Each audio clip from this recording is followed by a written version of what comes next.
Bien, muy buenas tardes. Bienvenidos de parte de la Dirección de Extensión Cultural. Le damos la bienvenida a esta charla titulado Navegando Vela desde Holanda al Cabo de Hornos, una charla que se enmarca previo a un curso que es el curso de navegación deportiva costera, junto al mismo profesor que va a dar la charla el día de hoy, Cristian Donoso. Esta conferencia se enmarca también dentro de un propósito que tiene la universidad de destacar la naturaleza, de tomar conciencia con lo que está pasando en el mundo y también con esa particular sensibilidad que tienen los seres humanos a partir del deporte eh, en contacto con la naturaleza y más aún si tenemos la posibilidad de tener de cerca la experiencia de una persona que tiene justamente bastante expertise en este tipo de deportes y tendrá también mucho que contarnos. Esta conferencia nos va a acompañar el navegante, montañista y explorador polar Cristian Donoso y nos contará obviamente acerca de esta travesía oceánica que realizó el 2015 como capitán de un velero de 253 pies desde la ciudad holandesa de Hoorn hasta el Cabo de Hornos, cruzando obviamente el Atlántico a lo largo de 16.000 kilómetros, visitando además tres continentes. Como les dije, esta charla se enmarca dentro de un curso que está próximo a comenzar. Inicia este jueves 2 de noviembre. Les doy el dato por si quieren entrar a visitar la página web de la universidad, wandes.cl, por si requieren mayor información y se animan a partir de lo que van a escuchar el día de hoy. Bien, paso a preguntar a presentar a Cristian, quien ya está esperando para obviamente iniciar la charla del día de hoy. Cristian es explorador polar, montañista, yatista oceánico, capitán deportivo de alta mar de la Armada de Chile y miembro del Club de Exploradores de Nueva York. Ha navegado a vela por 23 países y ha realizado más de 60 expediciones en Patagonia, en la Antártica y en el Ártico, convirtiéndose en el único chileno en realizar este tipo de expediciones de largo aliento en ambas regiones polares de la Tierra.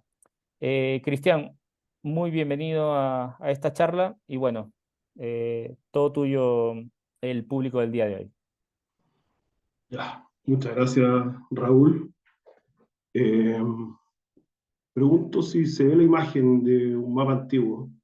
Perfecto. ¿Se ve perfecto? Ya. Bueno, vamos a comenzar esta charla aclarando que se hizo en una goleta de 53 pies. 53 pies, que es aproximadamente 15 metros y medio. Y, y bueno, aquí tenemos una imagen del mundo que fue producida por un cartógrafo del siglo XVI. Esta imagen en particular fue publicada a comienzos del siglo XVII.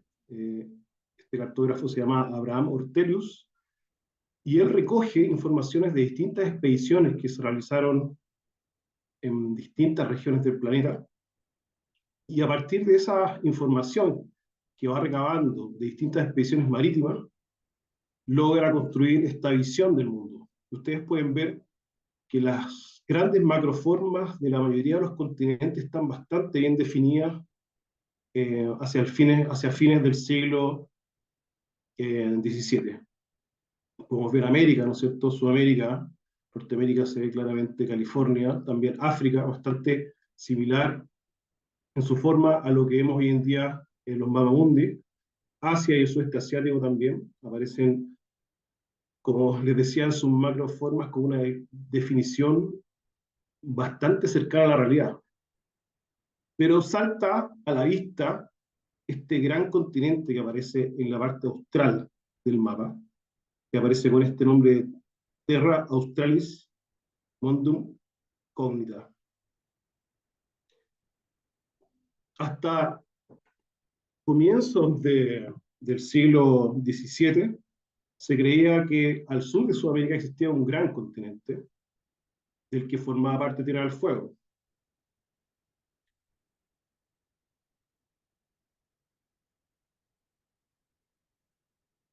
Voy a pasar a la siguiente imagen.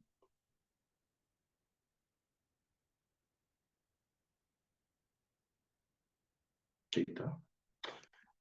Bueno, ¿cuál es el origen de esta falsa creencia de la existencia de un gran continente que conectaba con Tierra del Fuego y con el Estrecho de Magallanes hacia el sur? En la era de las grandes expediciones oceánicas, que comienza con las expediciones como la de Cristóbal Colón o Vasco da Gama, se empiezan a realizar.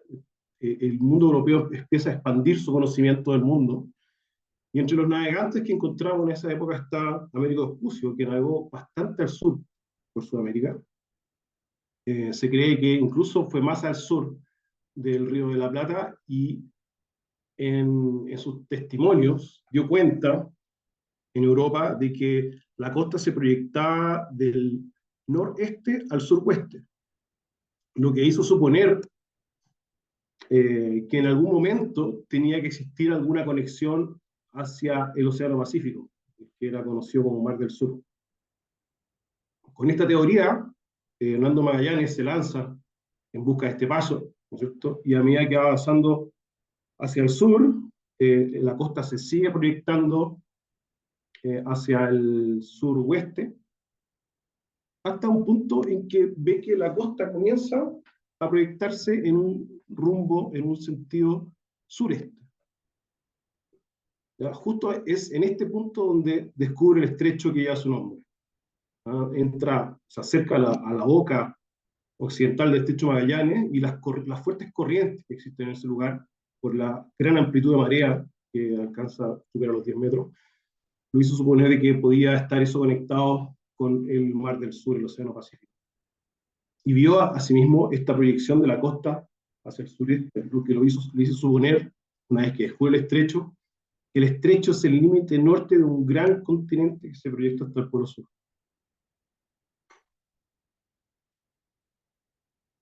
Bueno, y esta ruta del estrecho de Magallanes comienza a ser utilizada por las potencias europeas para poder comerciar con el sudeste asiático. Había un fuerte interés por el comercio de las especias que se encontraba en el sudeste asiático, en particular la pimienta.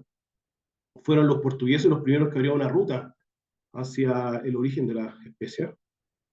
Y el viaje de Magallanes tuvo como principal interés encontrar una ruta para llegar a ese mismo lugar navegando hacia el oeste. Y en esa época las expediciones marítimas tenían grandes riesgos, enfrentaban grandes riesgos. La mayoría de las expediciones fracasaban, ya sea porque había naufragio, por la piratería, etc. Pero aquellas que tenían éxito y lograban volver a Europa, reportaban altas ganancias. El caso, por ejemplo, de la expedición de Magallanes, que la única embarcación que logró retornar a Europa fue la nao Victoria. El cargamento que llevaba esa nao en pimienta logró multiplicar la inversión 17 veces. Solamente ese pequeño barco, que era una de las embarcaciones más pequeñas de la flota. Entonces esta problemática hizo que surgiera la Compañía de las Indias Orientales.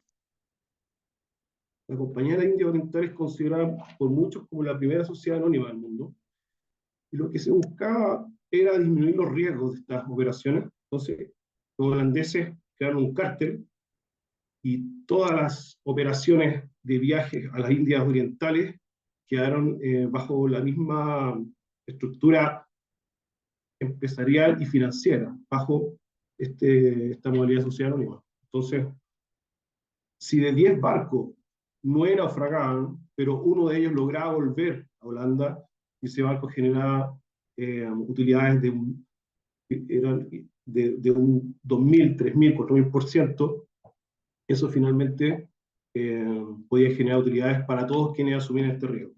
Entonces lo que se hizo fue se diversificó el riesgo. Y uno de los creadores de esta compañía, la OC, fue Isaac Le Maire.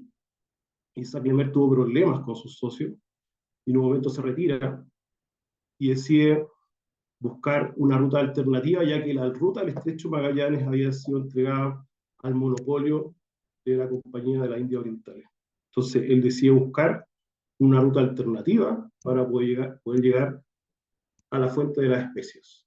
Y es con este propósito que, a su costo, financia una armada que pone al mando de un navegante muy experimentado, Wilhelm Schouten, y también envía a cargo de los aspectos comerciales de la operación a su hijo mayor, Jacob Lemer, que es el que aparece en esta imagen.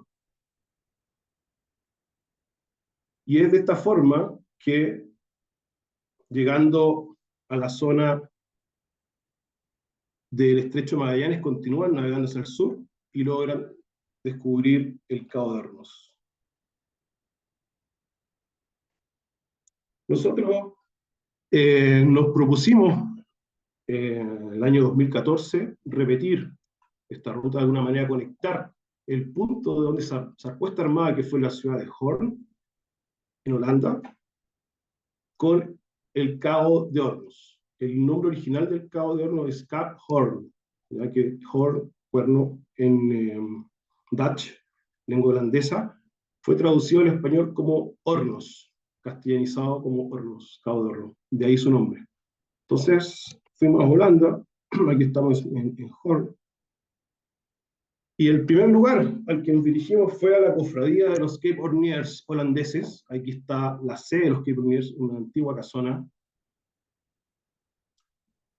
Y ahí tuvimos una reunión con su presidente, quien nos recibió muy amablemente, nos mostró este verdadero museo del Cabo de Hornos, con mapas originales, piezas náuticas de la época de la navegación de Schouten y Lemaire, y mucho material relacionado con Cabo de Hornos, como por ejemplo esta fotografía, donde vemos aquí un yate pasando por el frente del Cabo de Hornos. Aquí estoy yo conversando con el presidente de la cofradía. Debajo del vidrio de la mesa puedo ver zonas que son familiares para mí, como por ejemplo ahí la Isla Madre de Dios en Patagonia Occidental, y este mapa que es exactamente igual al que llevó la expedición de Lemaire, que descubrió el Cabo de Hornos en 1616. Y aquí hay 3 ejemplares de este mapa en el mundo, y este es uno que está ahí expuesto en la cofradía de los Cape Horniers en la ciudad de Hoorn. Aquí vemos también otro mapa original, es el primer mapa publicado donde aparece el Cabo de Hornos, y es un mapa que da cuenta de los descubrimientos de esta expedición. Aquí aparece, por ejemplo, ahí la ruta Wilhelm Schouten, que era el capitán de la Armada. Vemos algunos topónimos que quedaron desde aquel entonces, como por ejemplo la isla de los Estados, Staten Island, que es un nombre que se refiere a los estados de los Países Bajos, ¿no es cierto? Ya dijimos Cap Horn, y también, bueno, hay otros topónimos que están vinculados a esta expedición, como Bahía Nassau, etc. Habían piezas náuticas también antiquísimas, como este cronómetro que se utilizaba para medir la longitud. Bueno, nosotros cerca de ahí, en Cuse, adquirimos esta goleta, una goleta de 53 pies, con 2 palos de 17 metros de alto cada uno, muy cerca de Horn, en Cuse, en la afuera de Horn. Preparamos la embarcación para el viaje. Luego hicimos una navegación por el mar interior, desde Horn hasta Ámsterdam. Aquí estamos llegando a Ámsterdam. Aquí vemos algunas carreteras eh, que pasan por encima del canal del Mar del Norte, North Sea Canal. Los veleros tienen preferencia por sobre los vehículos, entonces cuando uno se acerca a estos puentes de esta autopista, están estos muelles donde uno se puede amarrar. Uno llama por canal 60 VHF para pedir que detengan el tránsito de las embarcaciones, de los autos, digamos, que pasan por el puente, y que se dé paso a la embarcación, levantando estos puentes para que puedan pasar embarcaciones con mástiles. Aquí vemos, nosotros llamamos por el canal 60, y inmediatamente los autos, ustedes pueden ver ahí en el puente, pusieron luz roja, y se elevó este este puente y nosotros ya pudimos pasar por ahí. Esto es el semáforo que nos indica que ya podemos pasar con luz verde. Aquí vamos pasando frente a la estación central de Ámsterdam, que es donde convergen los distintos anillos de la ciudad, los anillos de canales.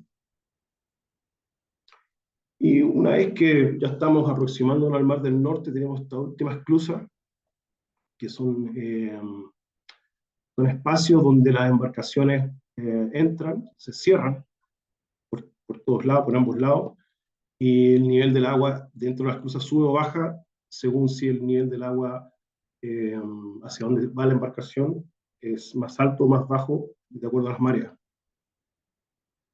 Y pasando esa esclusa ya estábamos en el Mar del Norte. Ahí podemos ver una granja de generadores eólicos. Los holandeses aprovechan mucho los espacios marítimos. De hecho, buena parte de los Países Bajos, los neerlandeses, para ser más correcto, aprovechan mucho estos espacios y buena parte, incluso los Países Bajos, son territorios, terrenos que le han ganado al mar a través del tiempo. También uno puede encontrarlo en el mar, que es de muy poca profundidad, estas granjas eólicas, también refinerías de petróleo y otras estructuras. Un poco navegando hacia el sur, entramos a La Haya, Den Haag, aquí estábamos en un puerto deportivo de La Haya, y aquí está muy famoso este lugar porque aquí está el Palacio de la Paz, donde se resuelven los conflictos internacionales. Chile ha tenido varios de ellos en los últimos años con países vecinos y esos conflictos han sido resueltos en este lugar,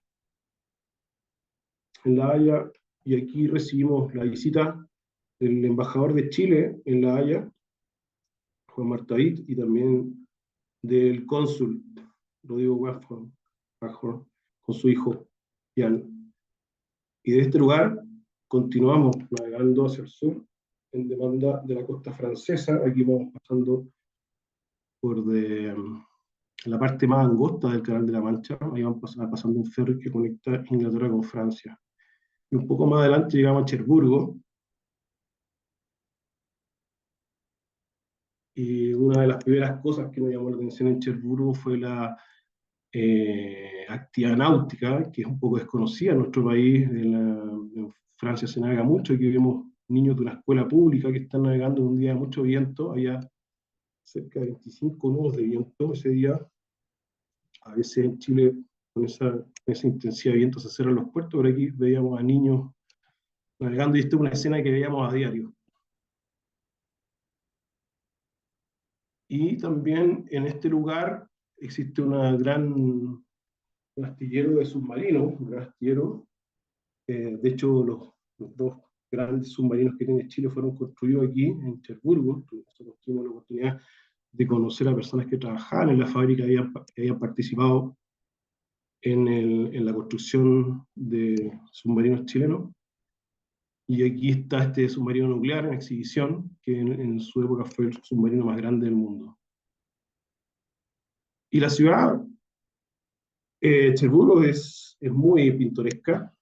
Y lo interesante de navegar en Europa, en velero, una de las cosas que son muy interesantes es que normalmente los puertos deportivos están en los antiguos puertos comerciales de las ciudades, que dejaron de serlo porque eran apropiados para embarcaciones mucho más pequeñas, embarcaciones mercantes mucho más pequeñas de las que se usan hoy en día.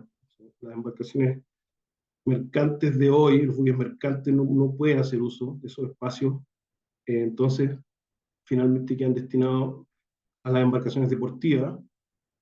Y lo atractivo de eso es que cuando uno llega a una ciudad y recala en el puerto deportivo, queda prácticamente en el casco histórico, ¿no? Porque uno está en el antiguo puerto comercial histórico. Entonces uno se amarra en estos puertos deportivos y a poco caminar, a pocas cuadras, ya uno está en el centro, en el casco histórico de la ciudad. Bueno, Cherburgo, la navegación fue compleja salir de ahí porque teníamos eh, marea, con amplitud marea que superaba a veces 13 metros, y esas mareas generan corrientes de marea muy fuertes. Nosotros navegamos de Cherburgo hacia las islas inglesas y teníamos ahí corrientes de marea que en algunos casos superaban los 13 nudos. ¿Ya? Por lo tanto, uno de pronto iba navegando y tenía la sensación de que iba avanzando, ¿no es cierto? Con viento favorable y parecía dar la sensación que iba muy rápido, pero el GPS lo que nos indicaba es que íbamos para atrás, ¿no? Nos íbamos devolviendo, entonces teníamos que esperar el cambio de marea para de esa forma poder avanzar, ¿ya? Y claro, una vez que cambiaba la marea y por lo tanto la corriente, de pronto íbamos a velocidades de 15, 16, 17 nudos. Y fuimos avanzando hacia la zona de Bretaña, Francia, que llegamos a un pequeño pueblo, un balneario que se llama Camaret-sur-Mer. Todos los pueblos tienen pontones, tienen marina. Siempre veíamos el nombre de Cabo Horno, aquí por ejemplo un restaurante, y en otros casos embarcaciones. La, el topónimo, el hito geográfico de Cabo Horno está presente en Europa en todas partes, ¿no? Quizás me atrevo a pensar de que es el hito geográfico más conocido de Chile en el mundo. Y estábamos ahí en Cabernet Sauvignon, en la península de Crozón, y nos llamó mucho la atención estas defensas nazis de la Segunda Guerra Mundial, que por supuesto, están abandonadas y toda la costa está llena de ellas. Aquí, por ejemplo, hay un nido de ametralladora, ¿ya? Los servidores de ametralladora estaban aquí adentro, ¿no es cierto? Y tenían su ametralladora acá y tenían todo este muro, este techo, digamos, como protección a los bombardeos. Y de hecho se notaba que hay una bomba, ¿no es cierto?, de las fuerzas aliadas. Y después de 14 días de espera en Cabal Surmer, continuamos navegando. El gran desafío que teníamos por delante era cruzar el Golfo de Vizcaya en noviembre, una temporada en que son los veleros que, que toman la iniciativa de cruzarlo, porque es una época de temporales y el Golfo de Vizcaya es muy peligroso para la embarcación porque la corriente es muy fuerte. Y cuando navegas con corriente contra el viento, se forman olas muy verticales que son muy peligrosas. Pero bueno, a nosotros se nos presentó una ventana de 4 días con viento favorable y de esa forma pudimos cruzar hasta A Coruña. Ahí lo que vemos es el faro de La Coruña, que es el faro en operación más antiguo del mundo. ¿Ya? Este faro está en operaciones en forma ininterrumpida desde la época de los romanos. Y de nuevo, quedamos en un puerto deportivo muy cerca del centro, en la Plaza Mayor de La Coruña, muy pintoresco. Ahí estamos comiendo unas tapas en la parte antigua y por supuesto estábamos muy cerca de Santiago de Compostela, así que fuimos a la ciudad, que es una ciudad monumental, impresionante. Y aquí estamos, hay una fotografía eh, de la tumba de Santiago, del apóstol Santiago, acá a la entrada de la iglesia, otra esa tumba. Y bueno, ahí está el perro Nehuen, que era un perro que nos acompañaba, un amigo viajó desde Punta Arenas hasta Países Bajos para sumarse a la primera etapa de la travesía y vino con su perro magallánico, Nehuen. Continuamos navegando hacia el sur, aquí estamos en Filgueira da Foz, ya en Portugal, una pequeña marina en Filgueira, y aquí estamos en Portimao, un poco más al sur, y ya entrando, acercándonos a Gibraltar, con las calles, con estos adoquines, con la típica apariencia de los lugares que tienen la impronta portuguesa. Nosotros fuimos encontrando esta impronta a lo largo de todo el viaje, porque además de estar en Portugal, después estuvimos en Cabo Verde, que fue una colonia portuguesa hasta los años 70, donde también encontramos esta impronta. Más adelante, Fernando de Noronha, que fue una posición estratégica muy importante en las navegaciones portuguesas hacia Brasil. y finalmente en Brasil, en Natal, que fue una de las primeras ocupaciones portuguesas en Brasil. Aquí vamos saliendo ya de, alejándonos de Portugal. Aquí está Cabo San Vicente, un poco más allá está Sagres, donde está la famosa escuela de Enrique el Navegante, que dio origen a las grandes navegaciones oceánicas de fines del siglo XVI. Continuamos navegando hacia el sur, íbamos en demanda de Canarias, pero tuvimos una condición de temporal que nos hizo tomar la decisión de recalar en Marruecos, ¿ya? Y el punto elegido fue Agadir. Ahí está, abajo se ve en la imagen, en el margen superior derecho se ve el puerto deportivo de Agadir, y esta foto está tomada desde el Casar, que es la fortaleza que defendía esta localidad antiguamente. Ahí está un restaurante, ustedes pueden ver ahí eh, se ofrece la comida no nos costaba mucho de entender, ¿no es cierto? Pero en general los marroquíes hablan muchos idiomas, al menos hablan francés, también árabe, berber, y muchos de ellos inglés.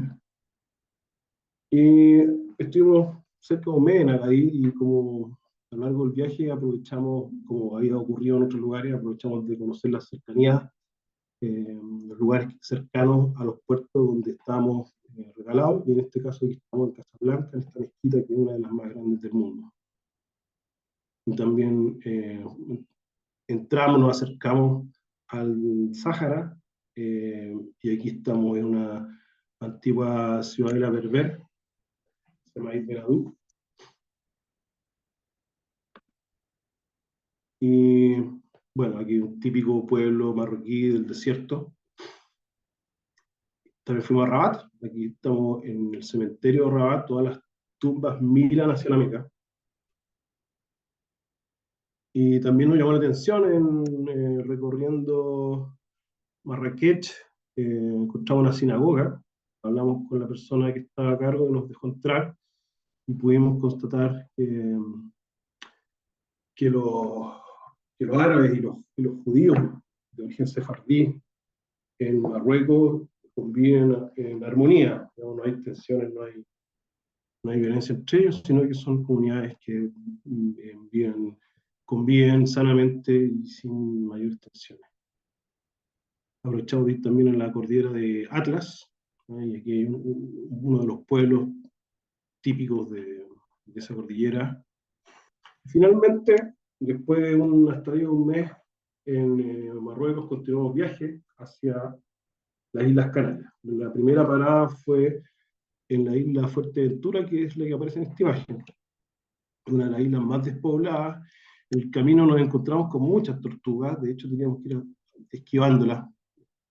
Y después de estar un tiempo en Fuerteventura, continuamos hasta uno de los puertos deportivos de Las Palmas de Gran Canaria, un puerto deportivo inmenso, donde se pueden amarrar más de 3.000 embarcaciones.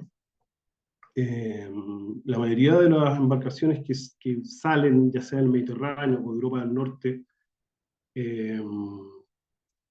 salen con la intención de navegar hacia el Caribe o hacia Brasil, paran, ya sea en Gran Canaria o en Tenerife.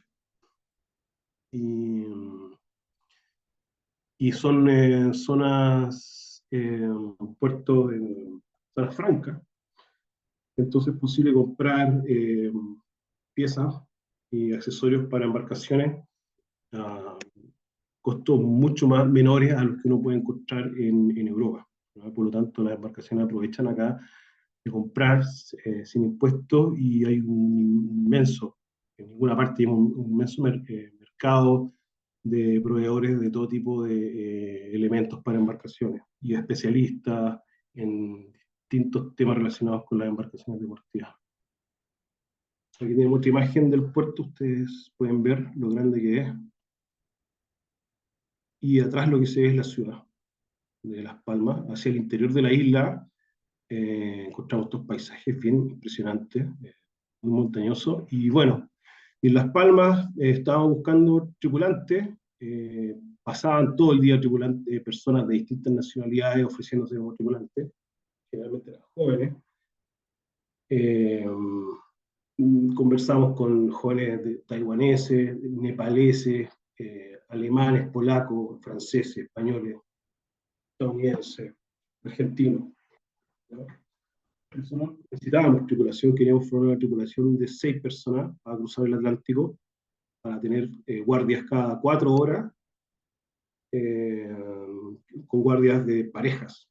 Entonces una pareja iba a estar de las 12 del día a las 4 de la tarde, otra pareja de las 4 a las 8 y la tercera pareja de las 8 a las 12 y después se repiten los roles, ¿cierto? Desde 12 a 4, ¿no es cierto? Entonces cada pareja tiene una guardia de 4 horas y descansaba 8.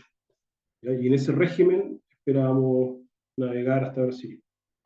Y allí los tripulantes que embarcamos fueron estos que eran de Alemania, Marcus y Anton, y también una pareja de polacos. Y zarpamos de Las Palmas de Gran Canaria, hicimos una larga navegación por las costas de Mauritania,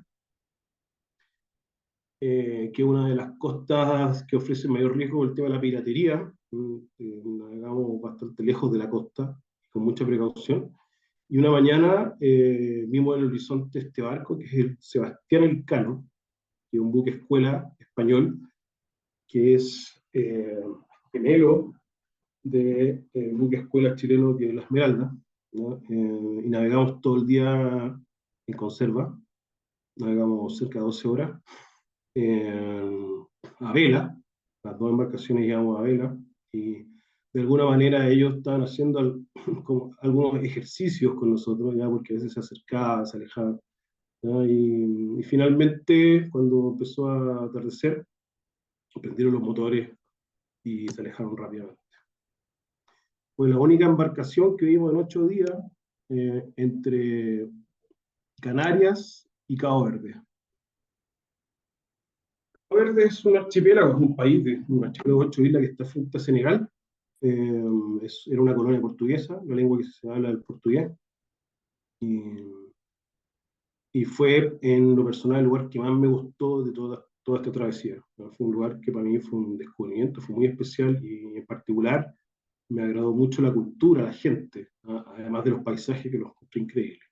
El primer punto al que llegamos fue la isla La Sal. ¿Ya? Aquí estamos regalando después de 8 días una imagen de La Sal, ¿no es cierto? La parte sur, Santa María, las salinas de La Sal, que son las que le dan el nombre a la isla.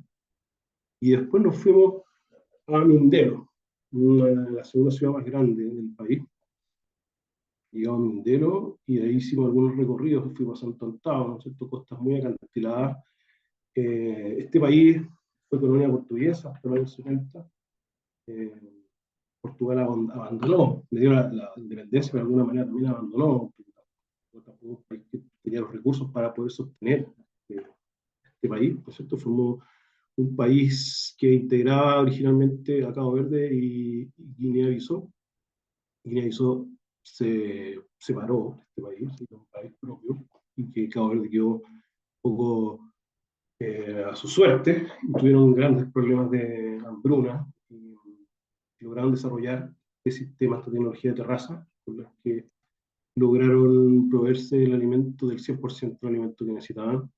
Y es muy interesante recorrer esta isla con una geografía muy compleja, está llena de senderos y estas terrazas de cultivo. Algunas todavía se utilizan. Aquí encontramos algunas provisiones para lo que nos queda del camino. Aquí Puerta del Sol, en la isla de Santo Antao. Bueno, y aquí venía un periodo de navegación bastante largo, oceánico, donde no íbamos a ver tierra durante un periodo de 17 días, y íbamos a navegar aprovechando los vientos alisios que corren en la parte de Cabo Verde, que es lo que estoy mostrando acá, ¿no es cierto? Corren del noreste al suroeste, hasta llegar a la convergencia intertropical donde están las calmas ecuatoriales, una zona donde hay muy poco viento, casi nada, y nosotros esperábamos hacer esta travesía a vela y por lo tanto buscar corrientes marinas que nos permitieran cruzar estas calmas ecuatoriales para después encontrar los vientos alisios del hemisferio sur, que corren del sureste al noroeste y con ellos poder continuar hasta nuestro próximo destino, que era la isla Fernando de Noroña. Al llegar a la zona de las convergencias ecuatoriales, encontramos estas nubes erráticas que generan grandes descargas de agua, unas lluvias torrenciales, tremendas. Aquí estamos llegando al Ecuador, aquí estamos latitud sur 0000003, prácticamente a pocos metros del hemisferio norte. Estamos pasando. Y ahí, en ese punto, uno de los tripulantes se tiró al agua y imagínense la sensación de estar ahí en el mar, nadando a miles de kilómetros de la costa más cercana, en la mitad del océano, en el Ecuador. Y bueno, como les decía, después de 18 días de navegación, llegamos a Fernando de Noroña. Fue impresionante después de tanto tiempo ver el desierto azul, y no ver más que un horizonte azul, y los únicos elementos que teníamos de referencia era el cielo, el sol, la luna, la estrella. Después de esa experiencia que fue para mí muy increíble, logramos divisar en el horizonte la isla de Fernando Noroña. Ahí está la embarcación. La isla no tiene muelle, entonces hay que buscar un lugar en la costa que esté protegida de los vientos del momento en que uno recala. Normalmente es la costa noreste. Y bueno, visitamos este paraíso increíble. Y después continuamos hacia Brasil, hacia Sudamérica, y el primer punto fue Natal. Aquí vamos pasando bajo el puente, está en la desembocadura del río Natal, de la ciudad, y ahí recalamos en el club de yate de Natal. Luego continuamos hacia el sur, hacia Cabedelo, ahí estuvimos también, ahí cerca de una semana, y de ahí continuamos por la costa de Brasil, desde Natal hasta Uruguay, que fueron cerca de 4.000 kilómetros. Uno piensa, bueno, Chile es tremendo, la costa de Arica a Cabo de Hornos son 4.000 kilómetros, pero Brasil tiene 7.000 kilómetros, es realmente inmensa la costa, mucho más larga que la de Chile, y bueno, y es un país inmenso, porque de la costa hacia adentro también es mucho más profundo. Aquí estamos en Sabor de Bahía. Paramos en Bucios, y cuando nos aproximamos a Bucios nos encontramos con estas plataformas de Petrobras en base a Docampos, era inmensa, y la verdad que la vista de estas plataformas en el mar da la sensación de una película de ciencia ficción. Y continuando al sur, paramos en Bucios, continuando hacia el sur, llegamos finalmente a Uruguay, a La Paloma. Paramos porque venía un temporal, se anunciaba un temporal muy grande, entonces paramos para refugiarnos del temporal. Estuvimos ahí algunos días, una vez que el temporal paró, que de hecho el temporal generó muchos problemas en Uruguay, cayeron muchos árboles, se cortó la luz, fue muy noticioso el temporal. Nosotros quedamos muy bien ahí agarrados en La Paloma, y después continuamos navegando hacia el río de la Plata. Ustedes pueden ver acá el color café del río. Y ya aquí llegando a Buenos Aires, donde un velero en estos canales, en Argentina, el río de la Plata, van drenando zonas del río. El río es muy bajo, en algunas partes tiene 2 metros, entonces tienen que drenar y dar forma a verdaderos canales que conectan los puertos comerciales y deportivos de la ciudad con el océano, con el mar abierto. Finalmente llegamos a Puerto Madero, y ahí quedamos amarrados una semana. Después nos fuimos al río Luján, y ahí estuvimos cerca de 2 meses, haciendo algunos últimos arreglos, aprovechando los servicios que hay en Buenos Aires. Por ejemplo, cambiamos toda la jarcia, todos los cables que sujetan los mástiles, e hicimos algunos otros trabajos, cambiamos la Catalina, etc. Y después continuamos hacia el sur por la costa argentina, y esta fue la parte más complicada del viaje. Hay pocos puertos, que tampoco son muy buenos, mucha amplitud de marea, a diferencia de Chile, que tiene una costa abrupta con muchas caletas, mucha protección. La costa de la Patagonia Argentina es una costa donde la profundidad aumenta de forma paulatina, entonces uno puede tocar fondo a kilómetros de la costa, no hay forma de aproximarse a la costa, hay muy pocos puertos y los pocos puertos que hay tienen poca infraestructura. Aquí estamos en San Blas, que fueron los puntos regalados, regalamos casi todos los lugares donde era posible. Mar del Plata, después Necochea, San Blas, eh, Cabo Dos Bahías, como Rivadavia, Puerto Deseado, Puerto San Julián, Puerto Santa Cruz, y desde ahí continuamos a Chile, entrando por la boca oriental del Estrecho de Magallanes. Aquí estamos regalados cerca de Puerto Santa Cruz, en un lugar que se llama Punta Quilla, que fue el lugar donde el Beagle, el barco inglés que realizó una navegación con fines hidrográficos en la Patagonia Occidental en 1828 y 1832, estuvo acá y rompió su quilla. Acá quedamos regalados y teníamos corrientes cerca de la costa de 6 nudos, y hacia el interior de la ría habían corrientes que podían llegar a los 10 más nudos, ¿no? O sea, nosotros navegando con toda la fuerza motor no podíamos remontar esa corriente, era un verdadero río. Y acá la marea subía más de 10 metros, bajaba 10 metros, ¿ya? Entonces esa amplitud de marea generaba unas corrientes tremendas.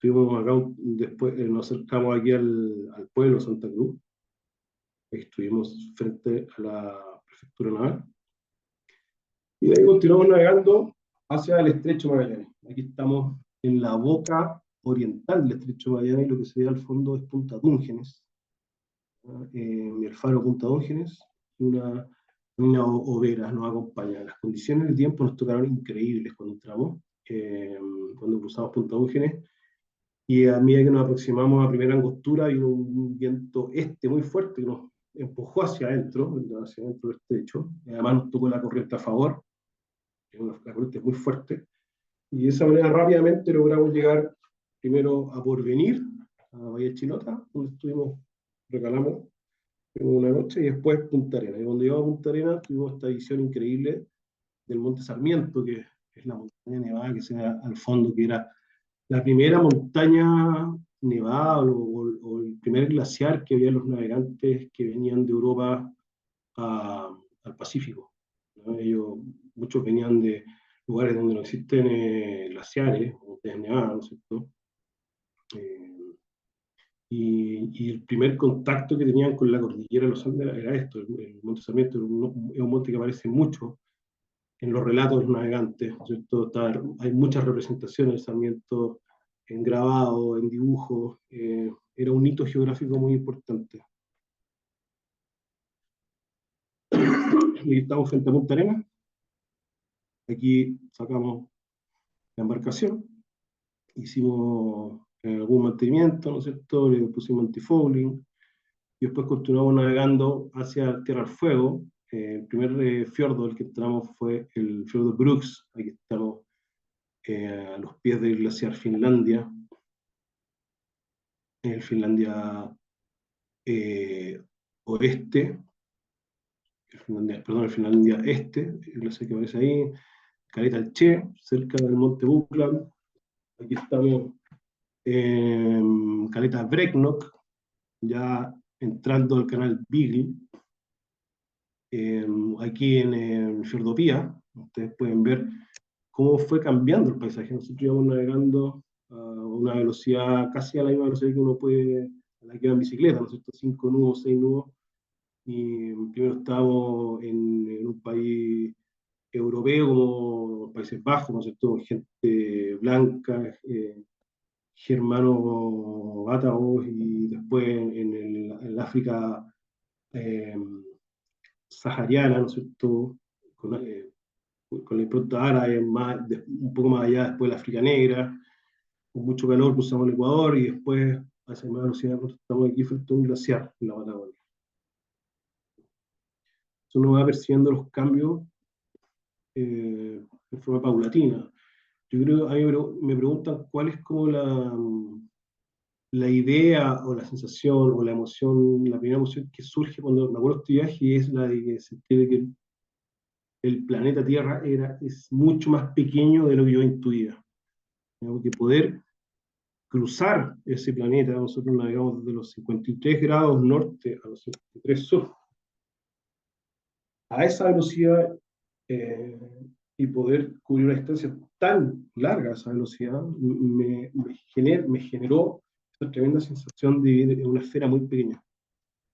Ahí estamos frente al glaciar Pía Oeste, aquí en Caleta Olla, un punto recalado habitual de los yates que navegan por esta zona, el Club de Yates Micalvi en Puerto Williams. Después continuamos hacia el sur, hacia el archipiélago de las Islas Wollaston, aquí estamos en Caleta Loero,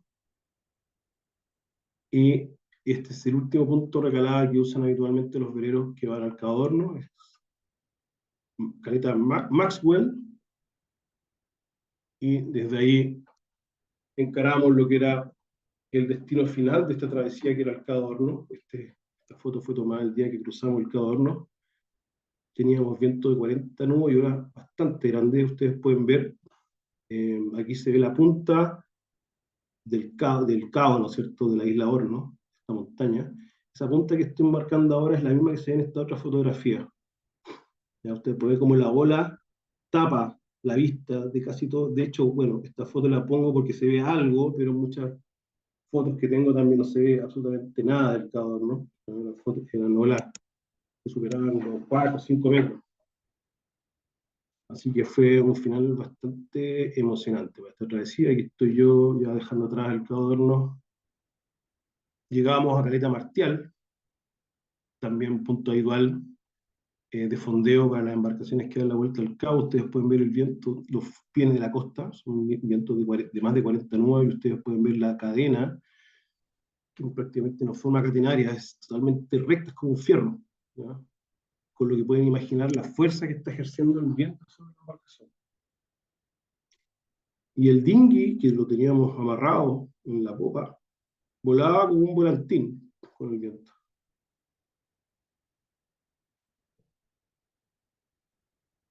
Finalmente regresamos hacia el norte, islote Holger, esta foto, y terminamos nuestra travesía en Puerto Williams.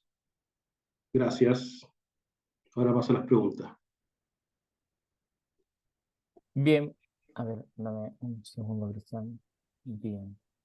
Bueno, estamos en la parte de las preguntas, así que vamos a habilitar los micrófonos. Quienes quieran, en este momento, bueno, pueden reactivar su micrófono para que puedan hacer las preguntas a Cristian.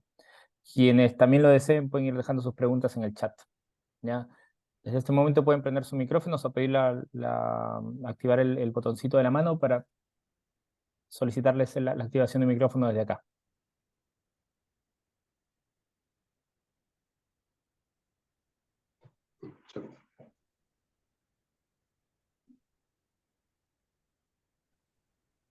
Bien, Cote.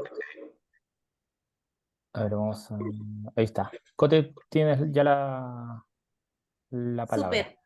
¿Me escucho, cierto? Sí, Ya, perfecto. Muchas gracias, Cristian, por todas las charlas. Estoy muy emocionada por todo lo que mostraste, que hayas mostrado todo el proceso de cómo hiciste este viaje.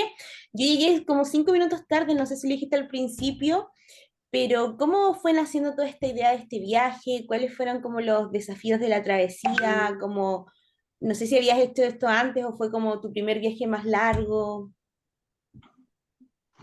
sí, fue mi primer viaje largo, oceánico.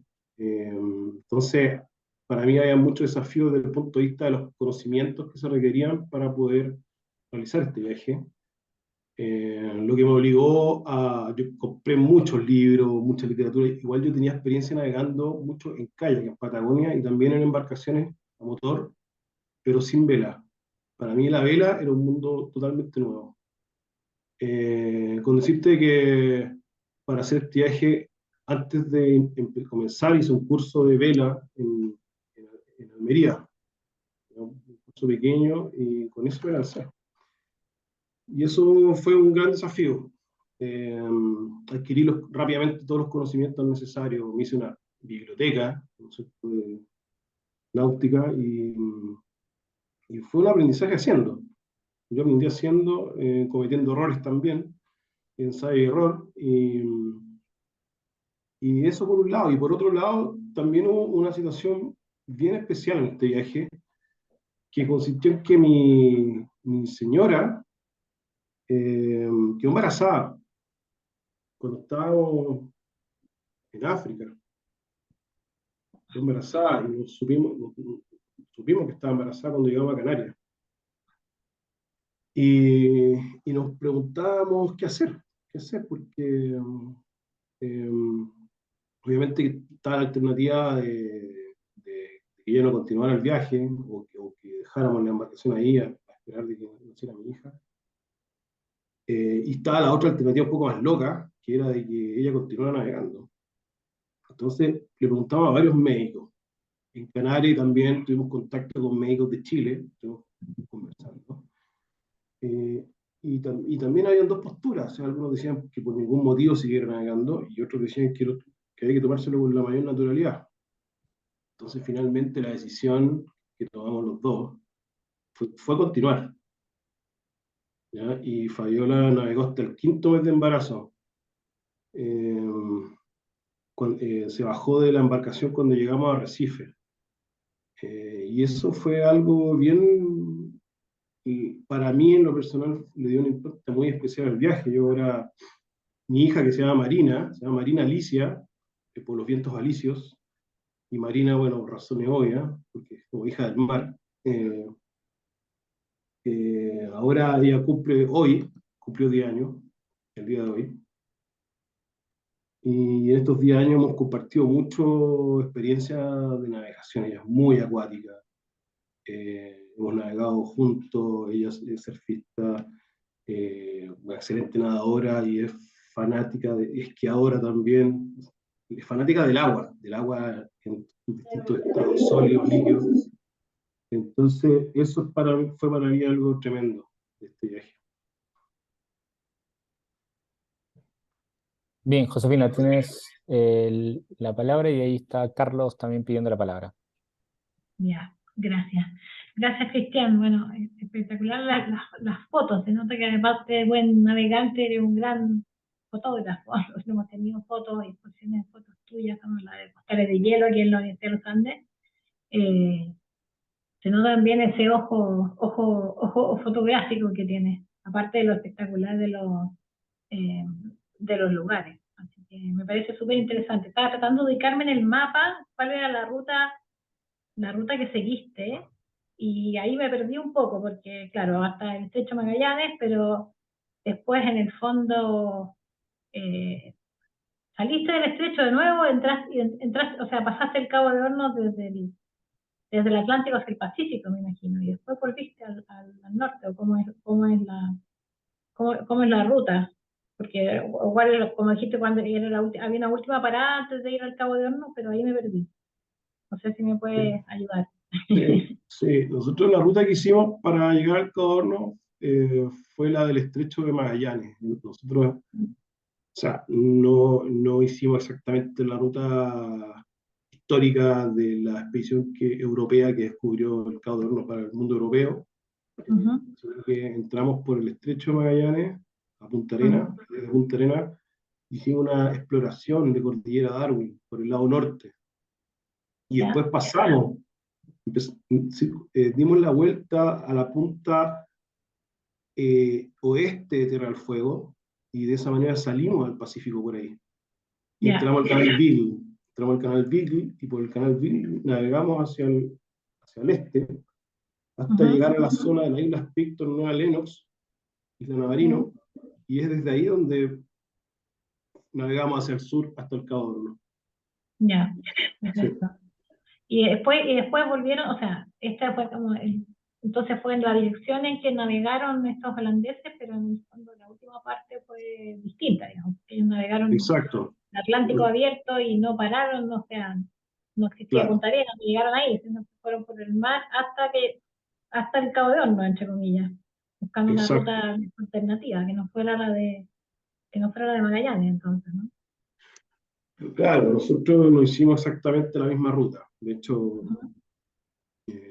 ellos Ya, navegaron por la costa este de Tierra del Fuego, pasaron por el canal Lemer, que tiene el nombre del que estaba a cargo de la parte comercial de la expedición, que era Jacobo Lemer, ujú, y después dieron la vuelta al Cabo Hornos navegando en sentido este-oeste, ya. y Y sin de ahí parar. dieron toda la vuelta y volvieron a Europa el Ellos dieron la Pacífico, dieron vuelta la al vuelta al mundo, mundo, ¿no? Mm, claro, ellos circunnavegaron la Tierra. ya. Sí. Increíble. Increíble además el tamaño bueno, el tamaño, no sé cómo se puede comparar el tamaño del velero donde ustedes iban con el tamaño de esos barcos históricos, pero tampoco son muy grandes. En Punta Arenas No, hay una réplica de la nao Victoria que está ahí en la costa de Punta Arenas, que claro, se supone que claro. está hecha al tamaño real, y la nao Victoria de Magallanes es una cosita muy chiquita, digamos. Sí, sí, de hecho, en general las personas piensan de que estas embarcaciones que hicieron estos primeros viajes son mucho más grandes de lo que realmente eran. Nuestro velero, que tenía 15 metros y medio, tenía exactamente el mismo tamaño que la goleta Ancud, 15 metros y medio, dos palos. En- las dimensiones son muy parecidas, Mm. y la goleta Ancud fue la embarcación con la que Chile tomó posesión del estrecho de Magallanes en Claro. 1840. Y es Que no es muy grande impresionante. tampoco. Y claro, entonces para mí es impresionante saber que dentro de esa embarcación traían animales, traían herramientas, materiales de construcción, venía un montón de gente, yo no sé cómo, bueno, y navegaban además sin motor. Nosotros siempre tenemos, si bien nosotros hicimos prácticamente la mayor parte del viaje a vela, cuando hacíamos maniobras de fondeo, de recalar un puerto, generalmente usábamos motor, no siempre, ¿eh? Por ejemplo, cuando entramos a Bucio lo hicimos solamente a vela. Sí, Cristian. Sí, Sí, no, no, para transmitirte algunos comentarios que están acá en el chat. sí, Cote Mayor, bueno, te está agradeciendo por la respuesta. Gastón Castillo, extraordinario, no solo en este viaje, sino en el viaje de tu vida.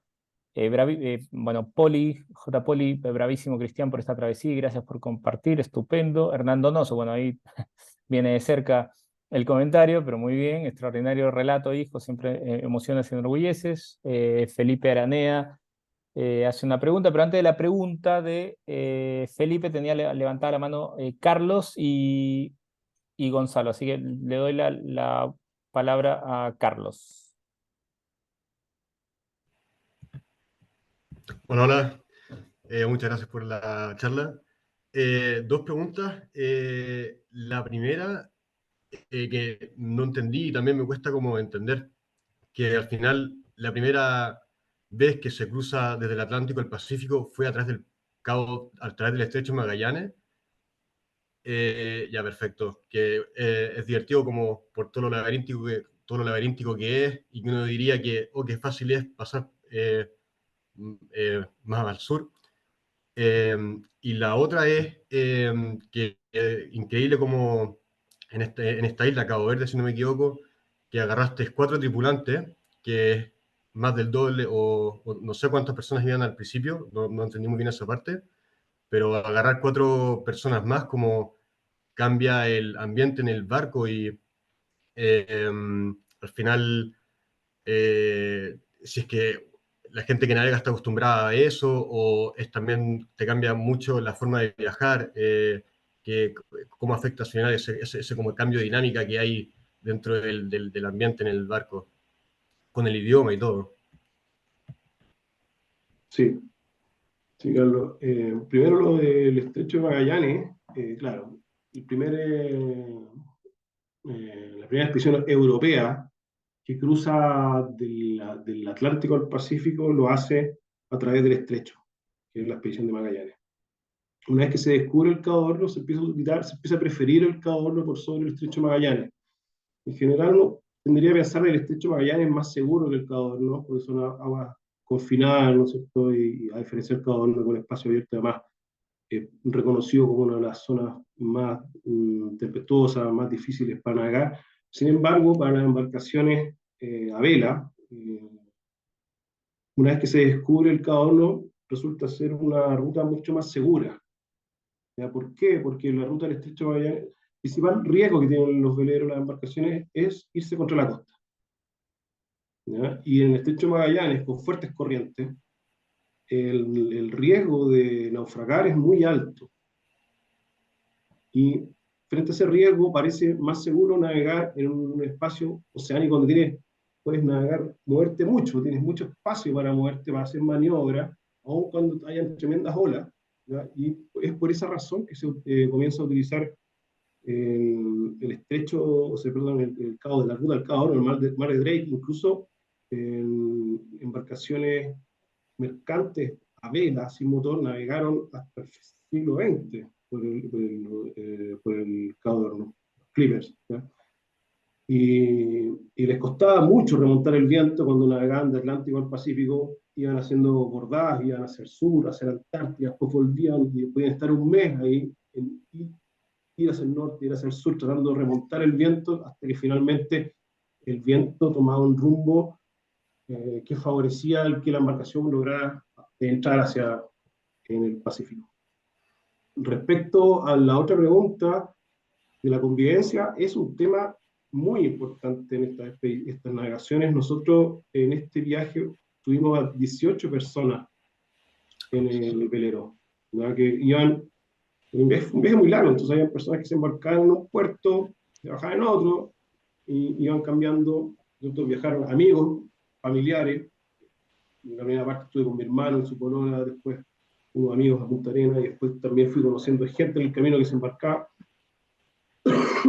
Y el tema de la convivencia es complejo. Porque el espacio es muy acotado. Se dice que cuando estás en un viaje oceánico, el mundo termina en la regala. La regala es el borde de la cubierta. Entonces, en el fondo es como estar en una nave espacial. Está en el océano. Si tienes un problema con un tripulante, no hay dónde ir. O sea, y es una convivencia muy estrecha. Hay muchos temas de seguridad asociados, ¿no es cierto? Está el tema de la disciplina. Y creo que la parte psicológica, lo digo desde el punto de vista del capitán, de manejar como el clima psicológico a bordo es algo esencial para la seguridad y para el éxito y para el para que la experiencia sea algo bueno para todos quienes están participando. Y de esto podríamos hablar muchísimo. De la soledad del mando, ¿no es cierto? De hasta qué punto puedes intimar con alguien que está con una situación con otro, el tema de hablar los problemas, ¿no es cierto? Es un tema súper importante. No es algo secundario, es algo central. Y además imagínate en este caso, como tú decías, que son personas de distintas nacionalidades, con distintas culturas, y en un ambiente tan confinado se maximizan los roces, ¿no? Las diferencias. Entonces, sí, hay que estar muy atentos siempre a todo lo que está pasando. Bien, Gonzalo, te doy la palabra. Sí, hola Cristian, Hola. gracias por compartir tu tremenda experiencia envidiable. Oye, una pregunta más bien práctica. Te creí entender que cuando hiciste este viaje era primera vez que atravesaba el Atlántico en velero, digamos. Sí. ¿Eres, no existe la autoridad, digamos, marítima que te exija que exista un capitán, no sé si es un capitán, pero un asesor, digamos, que haya hecho esa travesía otras veces, o es tan simple? No es tan simple, digamos, pero yo quiero hacerlo, tengo la valentía, digamos, las ganas, me tiro, no hay algún Mira, requisito. sí, mira, respecto a eso, hay muchas normativas, no están homologadas las normativas de los países. Cada país tiene su propia normativa. O sea, por ejemplo, Holanda es un país donde tú puedes navegar sin licencia. Si es que una navegación deportiva y no llevas pasajeros, pues es como subirse a una bicicleta, ¿ya? Y puedes salir a navegar. Y, por ejemplo, también en Europa, nosotros íbamos de un país a otro, no hay ningún control. No es como ocurría como en Chile, que teníamos que ir a sacar un zarpe, ¿cierto? Ir a donde yo nunca vi una autoridad marítima en Europa. Iba de un país a otro, no tenía que ir donde una autoridad a avisarle, o a preguntarle, o a pedirle permiso para poder salir de Holanda e ir a Bélgica, o de Bélgica a Francia, España. Yo lo único que tenía que hacer era ir a mi embarcación, desamarrarla y partir, sin pedirle permiso a nadie y sin avisarle a nadie. ¿Ya? Tiene, en general, mi experiencia es que entre más desarrollado el país, es más libre la navegación. A medida que yo me fui a navegar, nosotros estuvimos navegando en agua de 14 países. Países ya en África que son más restrictivos, más controversiales, ¿ya? Y cada país tiene su propia normativa. Y en el caso de Chile, para poder hacer una navegación oceánica, necesitas contar con la licencia de capitán deportivo de alta mar. ¿Ya? Y para obtener esa licencia, tú tienes que obtener primero la licencia de patrón deportivo Bahía. Teniendo esa licencia, puedes optar a la licencia de patrón deportivo costero, que te habilita para navegar teniendo la costa a la vista. ¿Ya?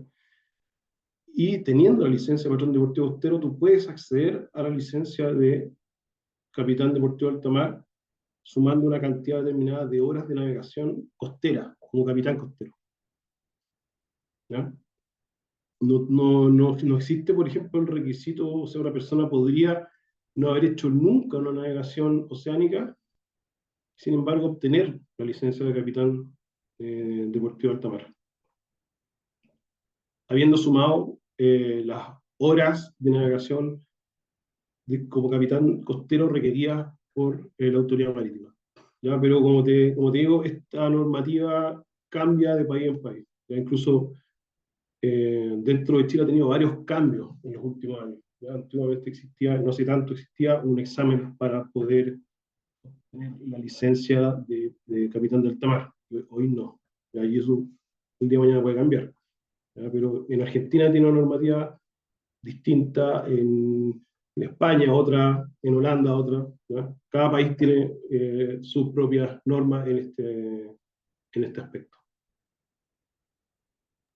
Bien, Cristian, bueno, vamos llegando hacia al final del tiempo que tenemos.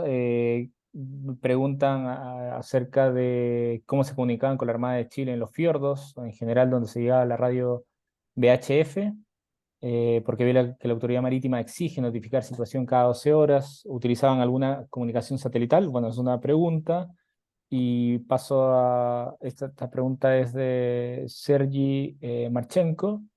Cote Mayorga dice qué libro nos podría recomendar para quien quiere saber más de navegación, o qué también se podría hacer para saber más de navegación. Te dejo esas dos y de ahí te paso a leer un par de preguntas más. Sí, nosotros las comunicaciones que utilizamos en este viaje en particular, teníamos la radio reglamentaria, banda marina, VHF, ¿no? Que tiene que estar en Canal 16 en forma permanente, escucha en Canal 16, pero también teníamos una radio HF, con la que podíamos tener comunicaciones de larga distancia. La radio VHF tiene un alcance limitado, en mar abierto no pasa de las 60 millas, y en cambio el HF puedo comunicarme con estaciones que están al otro lado del mundo. Y conectado a la radio HF teníamos un módem que se llama Pactor, que es un sistema donde tú puedes, a través de un computador, puedes mandar, escribir un mail, y ese mail se manda con este módem Pactor como una señal de radio HF. Y hay una red de antenas en el mundo que reciben esa señal y transforman esta información que viene codificada como señal de radio, lo transforman en un mail. No es que yo tenga internet, pero sí tengo la posibilidad de mandar mensajes y recibir mensajes a través de ondas de radio. Y finalmente también tenía comunicación satelital, Iridium, ya que tenemos Iridium y Inmarsat, ¿no es cierto? Inmarsat funciona bastante bien en el océano, pero en los canales no tanto, porque Inmarsat trabaja con satélites geoestacionarios que están sobre el Ecuador, entonces necesitas el horizonte norte limpio. Y una vez que entras en los canales, ya puedes estar en fiordos con montañas muy altas y no tener el horizonte limpio, por lo tanto no tener conectividad y en ese caso lo mejor es Iridium, que es más caro, está casi el doble, pero la telefonía satelital Iridium te asegura conectividad en los canales. Bueno, ahora, hoy en día también está Starlink, ¿no? Estuve navegando 70 días, fuimos de Puerto Montt a Tierra del Fuego ahora entre marzo y mayo, y volvimos de Tierra del Fuego a Puerto Montt y navegamos con Starlink y teníamos una banda ancha increíble. Y efectivamente hay que estar informando a la Autoridad Marítima de forma permanente, QTH, que es información sobre la posición, luego está, intenciones de movimiento, ¿no? También obviamente cuando uno saca cuando comienzas a navegar en Chile tienes que pedir una autorización que se llama SARPE, donde tú informas cuál es tu ruta, ¿no es cierto? El itinerario que tienes considerado para tu navegación, y otra información que entrega la Armada en cuanto a, obviamente, cuáles son los tripulantes, la cantidad de víveres, para cuántos días, de combustible, etc. Hay una serie de informaciones que son requeridas por la Armada, y además durante la navegación uno tiene que ir entregando permanentemente su posición. Y Ahora la sí, otra y pregunta, acerca de los libros, ah, preguntan acerca de sí, libros para sí, navegación y por otro sí. lado, si tienes algún libro, Felipe Aranea pregunta si tienes tú algún libro de travesías por la Patagonia. Bueno, yo este viaje del que les he hablado ahora en esta presentación, escribí, publiqué partes de la bitácora en un libro que se llama Cabo de Hornos, que fue publicado por el Banco Santander, en conjunto con el Museo de Arte Precolombino. Es un libro donde aparecen extractos de la bitácora desde los Países Bajos hasta Cabo de Hornos, y también se publican 63 fotos de mi autoría de las zonas eh, aledañas al Cabo de Hornos, el Cabo de Hornos mismo, y también de algunos de los puntos que visité a lo largo de esta travesía. Ese libro está a la venta en la librería del Museo de Arte Precolombino, que está ahí en el centro, en calle Bandera, eh, frente a los tribunales de justicia. Y un libro que podría recomendar, creo que un lugar que es muy interesante en Chile para navegar es el archipiélago patagónico, todo el territorio comprendido entre Puerto Montt y el Cabo de Hornos. Y hay un libro que lo describe muy bien, y lo describe a la escala que requiere una persona que navega en velero, que es una guía náutica de Patagonia y Tierra del Fuego, que fue escrito por una pareja de italianos. Ese libro está en inglés, ¿sí? No ha sido traducido al español, no es tan fácil de conseguir. Y el otro que recomendaría es, que es un libro que a mí me marcó mucho, es Navegación con mal tiempo, ¿ya? Un tipo de Pillo Cruz, que son historias, es un libro muy interesante, porque son distintas historias de navegación con mal tiempo y situaciones extremas de mucho riesgo, de grandes dificultades que han enfrentado navegantes. Son historias reales, y los autores lo que hacen es contar la historia y después hacer un análisis técnico de lo que ocurrió en esa historia, de qué se pudo haber hecho mejor, etc.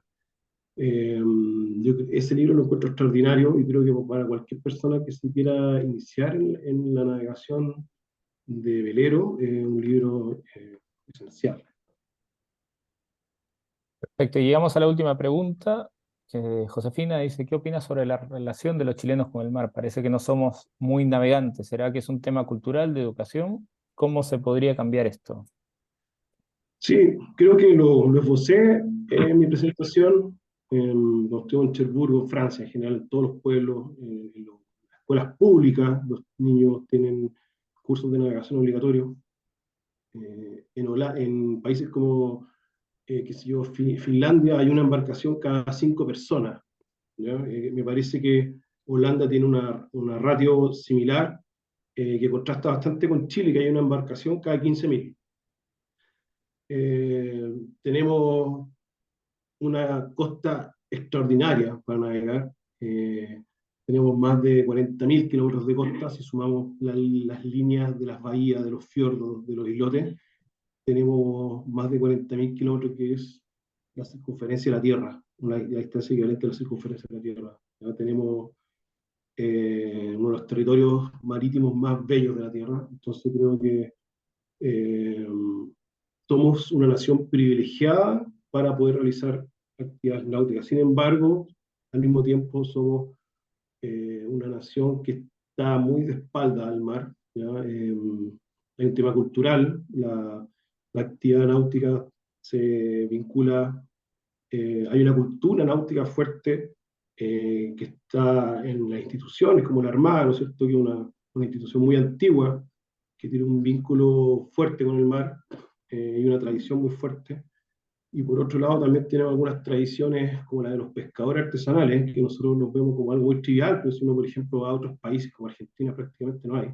Y también hay una cultura, un sinnúmero de conocimientos en torno al mar que son muy valiosos, y hay una tradición marítima también muy fuerte ahí, incluso de vela, o sea, hasta yo alcancé a ver cuando era chico las veleras del Chiloé, ya, y esas veleras navegaron durante siglos, y ahí había toda una cultura muy rica asociada a esa navegación, pero creo que nos faltan más espacios de navegación. También se tiende a ver la vela como una actividad muy elitista, lo que contrasta mucho con, por ejemplo, países europeos, donde personas, en verdad, de cualquier condición social tienen velero o participan en un club que tiene velero. Hay muchos caminos, ¿ya? Entonces no es como ocurre acá, como se ve como una actividad muy elitista. Pero creo que estamos viendo algunos cambios hoy en día, culturales. Creo que lo primero es eh, generar espacios, sobre todo para los niños, para que puedan acercarse a los deportes náuticos. Y vemos que hay una iniciativa extraordinaria en el sur, por ejemplo, en Puerto Williams hay una escuela de vela para los niños del pueblo, un proyecto extraordinario, y hay otras escuelas también en la décima región, y creo que también creo que la Armada ha ido abriendo espacios eh, para liberar un poco la actividad, ¿no es cierto? Y transferir la responsabilidad del Estado a la persona que practica la actividad. ¿Ya? Y creo que también eso hay un tema cultural ahí fuerte en el que hay que trabajar. Pero estamos viendo cambios en ese sentido.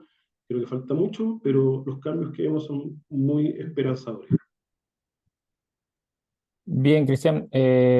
Solamente terminar con la última consulta, que es acerca de justamente el curso que parte el 2 de noviembre, no es que es el curso de una sola sesión, es un curso que dura noviembre y diciembre prácticamente, hasta el 21 de diciembre, si no estoy equivocado.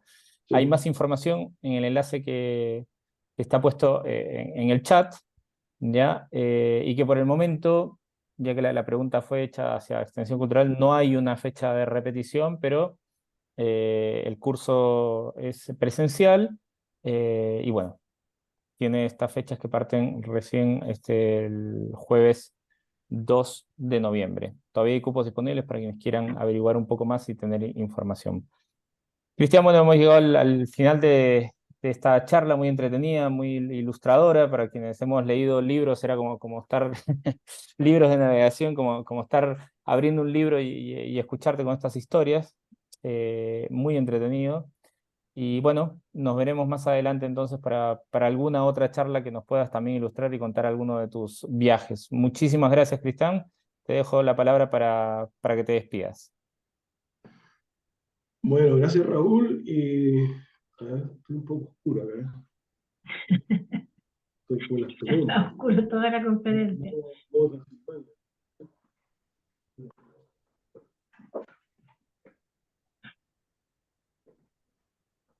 Sí, ahí sí.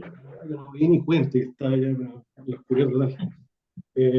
Bueno, para cerrar, solamente agradecer a todos los que asistieron, agradecer el interés, el tremendo interés por esta experiencia, por conocer el relato de esta experiencia, y también invitarlos al curso que estaba mencionando Raúl, es un curso donde vamos a revisar todos los temas esenciales que se requiere tener conocimiento para poder iniciarse en la navegación.